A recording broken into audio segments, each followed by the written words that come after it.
Doctors, nurses, and physician assistants all have opportunities to counsel patients about health-related behaviors. As a medical professional, you have a responsibility to talk to your patients about tobacco use and how it affects their health. At times, you will also have a responsibility to talk to them about how secondhand exposure to their tobacco smoke affects other people's health. These can be sensitive topics, and it is important to keep in mind that the way you approach your patients about these issues will have a big impact on how your advice and concerns are received. In general, it is not useful to confront or scold your patients about their tobacco habits, as that approach is usually not well received by patients and may interfere with your ability to counsel them effectively. Watch what happens as this provider becomes more and more confrontational in her warnings about tobacco use and her advice to quit smoking. Okay, so I wrote a prescription for an antibiotic for Aiden that should help with the ear infection, but in looking through the chart, I mean, it seems like he's had 6 or 7 of these just in the past year or so. Yeah. That's really a big problem. Yeah, it's pretty stressful for both of us. I think it's really upset. Well, one of the primary risk factors for multiple ear infections in kids is actually smoke exposure. Are you smoking? Yeah, I do smoke, but I don't smoke around him. I try really hard not to smoke around him. Well, the fact that he's having these ear infections is indicating to me that he is being exposed to smoke. And so what can you tell me about that? I don't know. I mean, I try really hard not to smoke around him. I don't smoke in the car. When he's home, I go outside to smoke.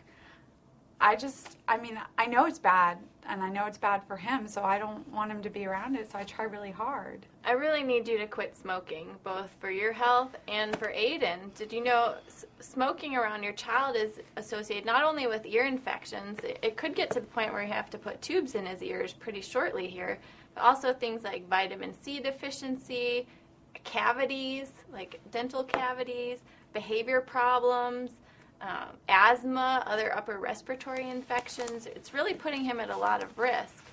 In addition to that, kids of smokers end up smoking themselves. Do you want him to grow up to be a smoker? No, but I don't smoke. I've thought about quitting, but it's really hard, so I just don't know how to do it. Well, now's the time to quit. It's really gotten to the point where you can't keep smoking. Not only for him, like I said, but also for you. You're putting yourself at risk for lung cancer, for emphysema, for oral cancers, for heart disease, for all kinds of things. I know. I've heard. People have told me before. I've heard all that.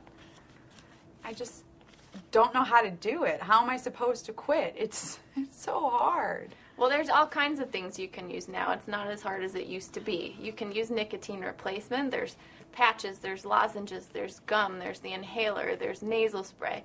We can talk about medications. You can try Chantix, you can try Zyban.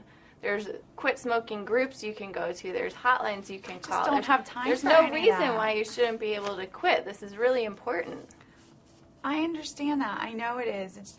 Everybody has problems, right? It's really, really hard. Well, what can be more important to you than the health of your child? I don't know. I really need you to tell me that you're going to quit smoking. This is really important. I'll go look at all those things and I'll find. I guess I'll try to find something and I'll talk to my doctor about it. Okay, well, I think you really need to think about this seriously. Like I said, it's really putting yourself and your child in danger. Okay.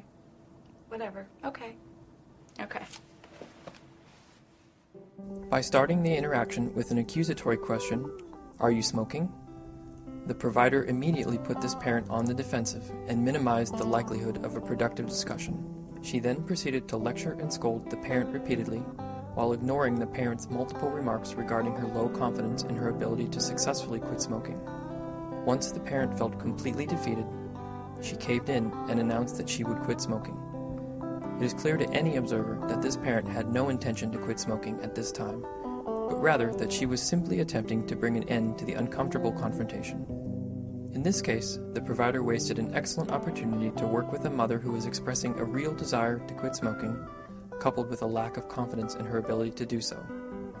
By listening to what the parent was really saying, the provider might have been able to help this parent develop a workable plan. In addition, both the provider and parent would have felt more satisfied with the interaction.